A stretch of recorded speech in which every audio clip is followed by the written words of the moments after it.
start with the obvious technical causes of a shank. And there are many, but these I would suggest are the top three.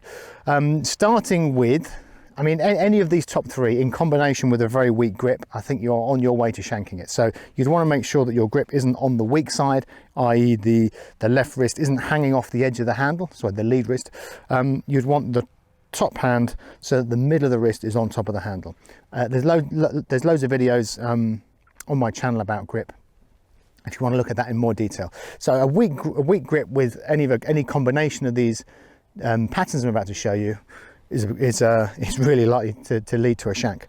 But moving beyond that, let's look at the swing patterns. So the shank obviously is a pattern where we're catching the ball out the hosel. Now oftentimes when I work with players and and they kind of hit this shot, and the first thing to do is establish exactly where you're striking it, because so a lot of players will see that shot and they'll think, I'll ask them, well, that's the first thing, I'll ask them, where are you striking it, and they'll tell me it's the toe, because it pings that way, doesn't it, and it kind of looks like it's caught the toe. So if that's the case, you'd be then trying to swing even more out in that direction and definitely hitting the shank.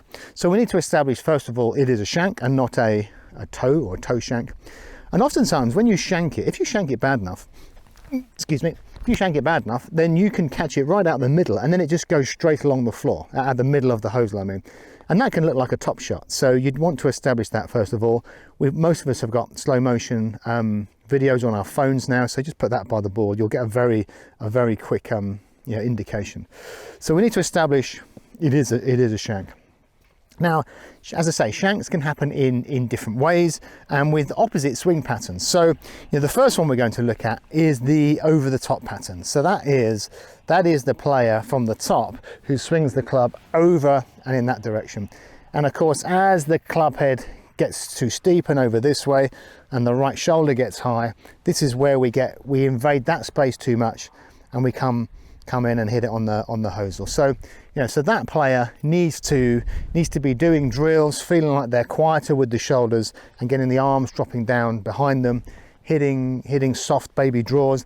And I appreciate that's harder than it sounds, but if that is your shank from an over the top move, you need to be feeling like you are hitting soft draws. I'll go ahead and hit a couple. And I'll post down below some videos that would help you with that pattern. So if you're that shanker, then we need to be feeling the arms dropping behind you. We need to be feeling the pressure staying in the right foot a little bit longer, and trying to swing in to out.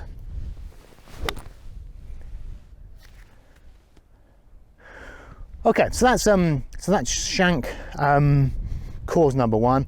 Probably the more common is the swing pattern that swings too much the other way. Too shallow can be a real problem and definitely lead to a shank. So quite often the golfer gets the club head behind them in the backswing. So you can see in the backswing here, I've got the hands in front of the club head, or the club head way behind my hands. And if the golfer gets too shallow, so the club sort of swings in and swings so far behind them here, it's very hard to then swing round and square up. So again, these golfers would end up not squaring the face and hitting a shank kind of in this direction. You would think, you'd think a shank is caused with an open face, but that doesn't always need to be the case. Oftentimes, the face is slightly closed, slightly open. It's just the fact that the face is, the club is too far in that direction. So for that golfer who has the club too far behind them in the downswing, well, they need to be doing drills to get the club more in front of them. So you would take a backswing, and you would just practice getting that club head down and in front. So you can see as I make my downswing, I'm using my right arm to kind of pull down and get that club head in front of my hands much sooner, which seems quite aggressive and seems like an over the top pattern, but for that player it would just sort of neutralize them and get them closer to playing. Now, one way of understanding whether you're that player or not is divots. If you are the player who has the club way too behind you and too shallow, it's very unlikely you'll be taking divots. You'll probably hit a lot of thin shots. You, as I say, aren't going to make much contact with the ground either. And certainly by getting the club more out in front of you this way, you'll find that you start to get more compression, solid strikes, and hopefully get rid of that shank. And the final technical aspect we're going to look at, which is also really common, is a lack of space through impact. So that's all about holding your posture better through the ball. So obviously when we start, we're tilted over from the from our hip hinge here, and there's a certain amount of room for my arms to swing into. If in the swing though, if during the swing I am moving my pelvis forwards, so standing up or early extending, then of course there isn't as much room for my arms, and the whole kind of swing arc, if you like, is moving that way. Or at the very least the handle's moving that way, and the club head is now not getting out in front of you and onto plane. So if that's you, then I mean there's various ways to fix this, but I think probably the most obvious way to go with this is to get something behind you. So in this case we've got a chair. You might use your golf bag. Yeah, there's all sorts of things you can use, but you do need some kind of frame of reference behind you, especially and it's better if it's something you can feel. So I've got the chair just behind me here in such a way that as I rotate back, I'll be able to feel it behind me on my right leg, and on the way down I want to be able to keep my pelvis back and on the chair.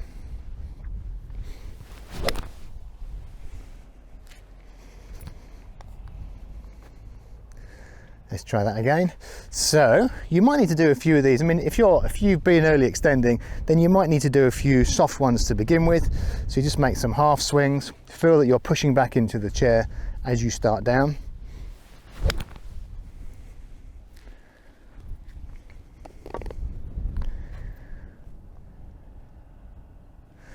And then you can slowly build up a little bit more speed into that.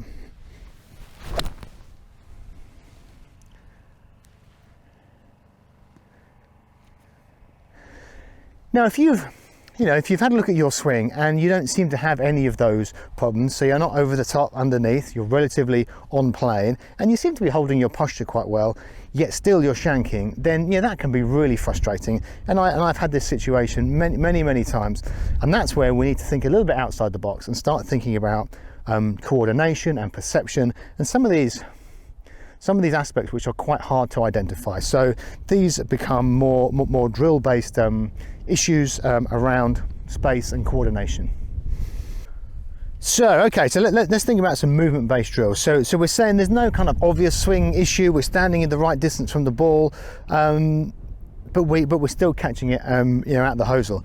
And actually thinking about standing the right distance from the ball, of course it's intuitive if you're shanking it to stand further and further away, but I don't think I've ever seen that work. Players just find a way to kind of reach for it and still find the shank. It's a very bizarre thing. It's like it's sort of locked in their mind, in their perception that's where the ball is. So I wouldn't go down the route of standing too far away.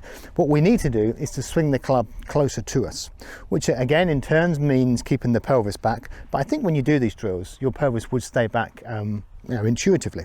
So looking down here, I've positioned something the other side of the ball. Now this is just an empty water bottle for me to avoid. Sometimes I would just put maybe two balls in a row. Make sure there's no one on the range next to you when you do that. And the point is, there is enough room there for me to strike the ball out the middle of the club, but there isn't enough room for me to hit the ball out the shank without hitting both of them. So if I aim to avoid the outside ball, then I'm going to be learning the feeling of swinging into the space that is closer to me, and obviously getting the ball on the club face. So the aim is, can I try and strike it a little bit more toe side? So those balls are relatively close together, and I've got to avoid sort of going out there and finding that outside ball. Okay, so I mean that was immediate feedback then. I caught that ball okay, but I don't know whether you saw that on camera. The second ball has gone shooting over that way, and that is good feedback. So that's telling me actually I didn't hit it out the middle. There was enough room for me to hit that out the middle, so I must have caught it a little bit towards the heel.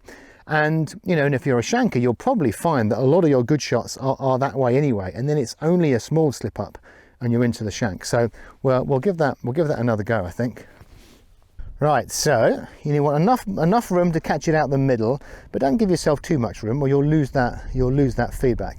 Now I've done that quite aggressively. I need to hit this one out the toe, but without standing further from it. So I'll be swinging closer to me in the downswing.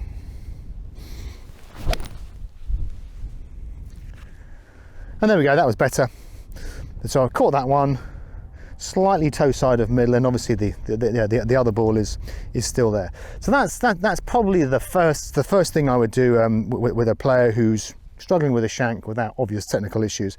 Stick something the other side of the ball. And for many of my players, it's something that they would just immediately go to if they're on the range and they're shanking. Immediately stick something that way. I've got a foam block used for yoga that I just stick that side. If you hit more than 3 or 4 shanks in a session, you need to be sticking something that side of the ball. But sometimes even that's not enough. Sometimes we need to explore our sort of movement and space a little bit more to disrupt the system. So this next drill, I think, would be the one I would go to next, and that is where we start with a club on the ball. Now in our normal setup, we'll ignore that one. Clubs on the ball, and just in practice I would invite the player to make their normal backswing but then miss the ball on the inside. So that would look like this.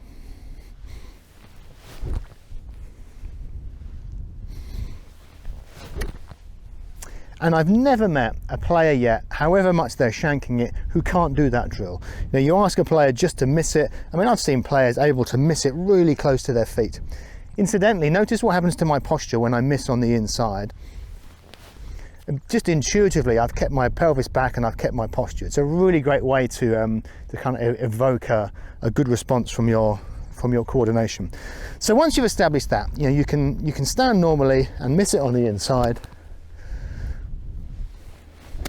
The trick then would be to miss it on the inside a little bit less, i.e. see if you can strike it out the toe of the club. So start normal, catch it out the toe. Now you wouldn't be able to see that, but that felt awful. That was properly out the toe. So again, I'm just playing with that and building awareness of that sense of space in my swing. A further iteration of that drill would be to start with start on the outside ball. So perhaps if I'll stand to this so that I am the right distance to the outside ball, but I'm going to find the inside ball in my downswing.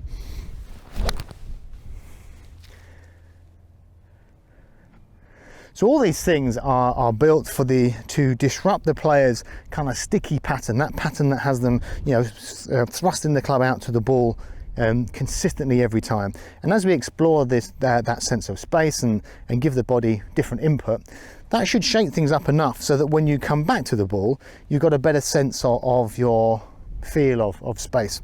And oftentimes through those exercises, a player would kind of grasp on something, you know, very slightly technical, a basic feel. So oftentimes people would say, yeah, you know, when I do swing too close to me in that drill, I can feel my arms just pulling down a bit closer. I can feel my pelvis moving backwards. And that, of course, is something that you can latch onto and take to the ball.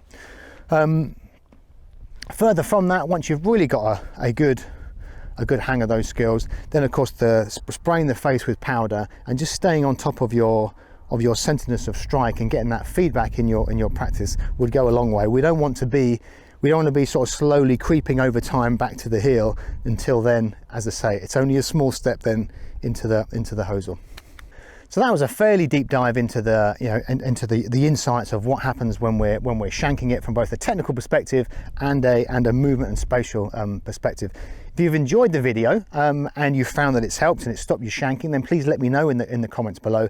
And as always, please click subscribe and I'll make more content similar to this one.